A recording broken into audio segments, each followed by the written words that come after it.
بسم اللہ الرحمن الرحیم۔ ہماری آج کی کہانی کا نام ہے ڈلوانا کی ڈائن، قسط نمبر 2۔ تو آئیے آج کی کہانی شروع کرتے ہیں۔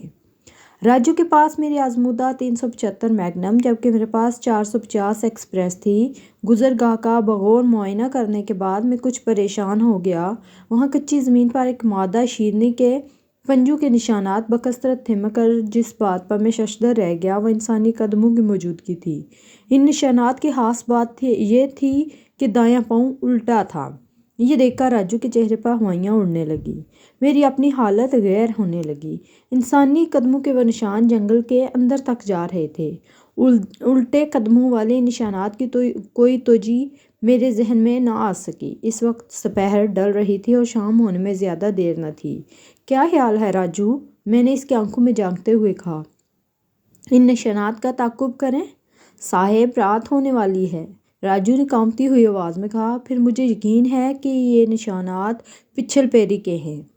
پچھل پیری کی اصطلاح عام طور پر چڑیل کے لیے استعمال ہوتی ہے، کیونکہ عام خیال یہی ہے کہ چڑیل کا داہنا پاؤں الٹا ہوتا ہے۔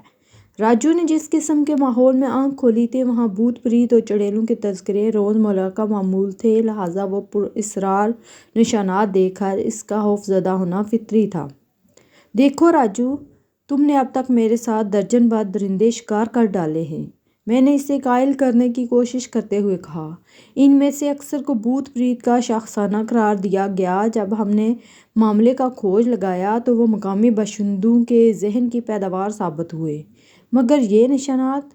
راجو نے خوف میں ڈوبی ہوئی آواز میں جواب دیا۔ مجھے یقین ہے ہم اس اسرار سے پردہ اٹھانے میں کامیاب ہو جائیں گے، مگر اس کے لیے ضروری ہے کہ ان نشانات کا تعاقب کیا جائے۔ اس نے میری بات کا جواب نہیں دیا اور ہراساں انداز میں کبھی گزرگاہ کو دیکھتا تو کبھی اس کی نگاہیں جنگل کی طرف اٹھ جاتی۔ اس سے قبل کہ میں مزید کچھ کہتا، ہوا کے دوش پر ایک ایسی آواز ابھری جسے سن کر راجو کا ہی نہیں میرا بھی رنگ فاق ہو گیا۔ آواز جنگل کی طرف سے آ رہی تھی۔ راجو، یہ آواز؟ میں نے مرتعش لہجے میں یوں کہا جیسے مجھے اپنی سماعت پر شبہ ہو۔ یہ تو کسی بچے کے رونے کی آواز ہے صاحب، راجو نے سرسراتی ہوئی آواز میں جواب دیا۔ سرے شام گھنے جنگل کے سناٹے میں گونجنے والی آواز کسی بھی ذی ہوش کے حواس گم کرنے کے لیے کافی تھی، مگر ہمارا معاملہ مختلف تھا۔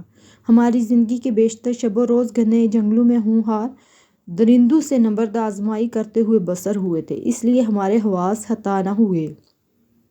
ہم فوراً جیپ میں سوار ہو گئے اور اس طرف چل پڑے جہاں سے آواز آئی تھی۔ کچھ لمحوں بعد رونے کی آواز موقوف ہو گئی، مگر ہم محتاط انداز میں رائفلیں تھامے اور آس پاس نظریں دوڑاتے جنگل میں داخل ہو گئے۔ اونچے اونچے درختوں اور گھنی جھاڑیوں کے درمیان بل کھاتی گزرگاہ پر ایک شیرنی کے پنجوں کے نشانات کے ساتھ ساتھ انسانی قدموں کے وہ عجیب و غریب نشانات بھی نظر آئے جو ہم پہلے دیکھ چکے تھے۔ حیرت انگیز امر یہ ہے کہ درندے اور انسانی قدموں کے نشانات زیادہ پرانے نہ تھے۔ عجیب الخلقت قدموں کے نشانات اپنی جگہ، مگر شیرنی کے پنجوں کے نشان دیکھ کر مجھے یقین ہو گیا کہ پھلدار اور گردنواہ میں ہونے والی گمشدگیوں کی پشت پر ایک آدم خور شیرنی کا ہی ہاتھ ہے۔ ہمارا رخ اس جانب تھا جہاں ہمیں بتایا گیا تھا کہ متروک مندر کے کھنڈرات واقع ہیں۔ پنجوں کے نشانات کا رخ بھی اسی طرف تھا۔ ایک ٹیلے کے قریب گزرگاہ دو حصوں میں منقسم ہو گئی۔ ایک راستہ دائیں جانب سیدھ میں چلا گیا، دوسرا ٹیلے کے اوپر سے چکر کاٹ کر جنگل کے گھنے حصے میں داخل ہو رہا تھا۔ ہم نے سیدھا چلنے کا فیصلہ کیا کیونکہ زمین پر موجود نشانات بھی اسی طرف جا رہے تھے۔ تاریکی کے باعث زمین کا باریک بینی سے معائنہ ممکن نہ تھا، پھر بھی ہم آگے بڑھتے گئے۔ بڑھتے اندھیرے کے باعث نشانات بار بار کھو جاتے اور ہمیں رک کر دوبارہ سلسلہ ملانا پڑتا۔ خطرے سے مقابلے کے دباؤ اور نقوش پا کی جستجو میں ہم سمت کا خیال نہ رکھ سکے۔ وہ نشانات ایک ایسی جگہ پہنچ کر اپنا وجود کھو بیٹھے جہاں گزرگاہ کے دونوں کناروں پر برگد اور پیپل کے درخت شاخیں لٹکائے جھوم رہے تھے۔ درختوں کی شاخوں سے گزرگاہ کے کناروں پر لپٹی اگی بیلیں ہر لحظہ بڑھتی تاریکی میں خاصا ڈراؤنا منظر پیش کر رہی تھیں۔ مجھے اس امر پر حیرت تھی کہ اس بچے کے رونے کی آواز دوبارہ ہماری سماعت سے نہیں ٹکرائی تھی۔ اب میں نے رائفل کی نال پر لگی ٹارچ روشن کر لی۔ روشنی میں نظر آیا کہ قدموں کے نشانات جنگل میں داخل ہو کر نظروں سے اوجھل ہو رہے ہیں۔ ہم پھر ان کے پیچھے پیچھے چل پڑے اور تھوڑی دور آگے جا کے ویران مندر کے کھنڈرات ہمارے سامنے آ گئے۔ ابھی ہم مندر کا سیاہ ہیولہ دیکھ ہی رہے تھے کہ اچانک دو مختلف آوازیں سن کر ہمارے کان کھڑے ہو گئے اور رائفلیں بے اختیار کندھوں سے آ لگیں۔ پہلی آواز گھوڑے کی ہنہناہٹ کی تھی، جس کے فوراً بعد بچے کے رونے کی آواز دوبارہ فضا کو مرتعش کر گئی۔ دونوں آوازیں مندر کے اندر سے ابھری تھیں۔ میں نے راجو کو اشارہ کیا اور ہم دونوں ایک دوسرے کی پیٹھ سے پیٹھ جوڑے اطراف کا بغور جائزہ لیتے مندر کی طرف بڑھنے لگے۔ اب راجو نے بھی اپنی ٹارچ روشن کر لی۔ بچے کے رونے کی آواز تسلسل کے ساتھ ابھر رہی تھی۔ جیسے ہی ہم مندر کے احاطے میں داخل ہوئے، ہمیں حیرت کا شدید جھٹکا لگا۔ احاطے کے اندر ایک ایسا بت استادہ تھا جس کے قدموں میں ایک بچہ ہاتھ پاؤں مارتا ہوا بلک بلک کر رو رہا تھا۔ اس سے کچھ فاصلے پر ایک اعلیٰ نسل کا گھوڑا بے چینی سے زمین پر کھر مارتا دکھائی دیا۔ ہم دونوں شدید حیرانی کے عالم میں کبھی بچے پر ٹارچ کی روشنی پھینکتے تو کبھی گھوڑے پر، جو ہماری آمد کے باعث مزید بے چین ہو گیا تھا۔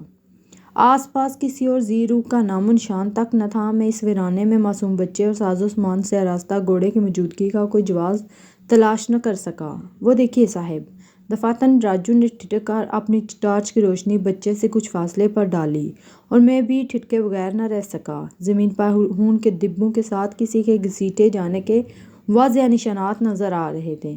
مندر کے احاطے کی دیوار ایک طرف سے ٹوٹی ہوئی تھی، وہ نشانات اسی طرف جا کر جنگل میں غائب ہو رہے تھے۔ ہمارا بڑے پراسرار چکر سے پالا بڑھ گیا تھا۔ ابھی ہم اس غیر یقینی صورتحال سے دوچار تھے کہ جنگل کے وسط سے ایک انسانی چیخ گونج کر بکھرتی چلی گئی۔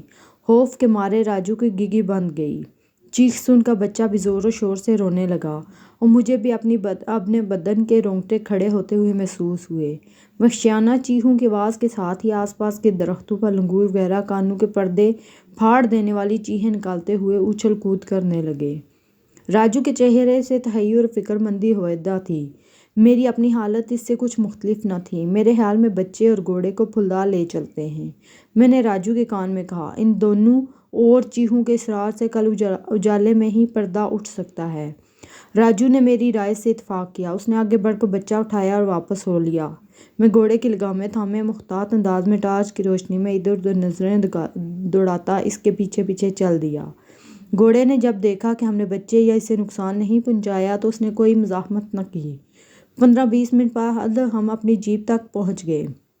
گاؤں واپس پہنچے تو نمبردار نے بے چینی سے اپنے ساتھیوں کے ساتھ منتظر پایا۔ وہ سب گاؤں کے باہر الاؤ روشن کیے چارپائیوں پہ بیٹھے تھے۔ بعض نے کلہاڑیاں اور بلم تھام رکھے تھے۔ ہماری روداد سن کر نمبردار بھی متحیر ہوئے بغیر نہ رہ سکا۔ میں نے اسے وحشیانہ چیخوں اور الٹے قدموں کے نشانات کے بارے میں جان بوجھ کر نہیں بتایا کہ مبادا اس کی توہم پرستی زور پکڑ لے۔ بچہ اور گھوڑا نمبردار کے حوالے کرنے کے بعد ہم دونوں کھانا کھا کر سو گئے۔ اگلی صبح ہم ضروری ساز و سامان سے لیس ہو کر جنگل میں جانے کے لیے تیار تھے۔ میں نے بچے اور گھوڑے کے سلسلے میں نمبردار کو ہدایت کر دی تھی کہ وہ آس پاس کے دیہات میں اپنے آدمی بھیج کر ان کے ورثاء کا کھوج لگائے۔ 1 گھنٹے بعد ہم دوبارہ اس مندر میں موجود تھے جہاں گزشتہ شام محیر العقول واقعات پیش آئے تھے۔ دن کے اجالے میں جب ہمیں مندر کے احاطے کا بغور جائزہ لینے کا موقع ملا تو ہم پر ایک انکشاف ہوا۔ گرد آلود فرش پر گھسیٹے جانے اور خونی چھینٹوں کے ساتھ ساتھ شیرنی کے پنجوں کے نشانات بھی بکثرت تھے۔ ان نشانات کے درمیان الٹے قدموں والے نشان پا بھی دکھائی دیے۔ خون کے چھینٹوں کا تعاقب کرتے ہوئے ہم مندر سے نکل کر گھنی جھاڑیوں کے جھنڈ تک پہنچ گئے۔ اس مقام پر درخت اگرچہ زیادہ نہیں تھے لیکن وہ خاصے تناور تھے اور ان کی گنجان شاخیں نیچے تک جھکی ہوئی تھیں۔ ہم ایک جھنڈ کا بغور جائزہ لیتے لیتے آہستہ آہستہ آگے بڑھے۔ ہمیں خطرہ تھا کہ کسی بھی لمحے شیرنی ہم پر حملہ کر سکتی ہے۔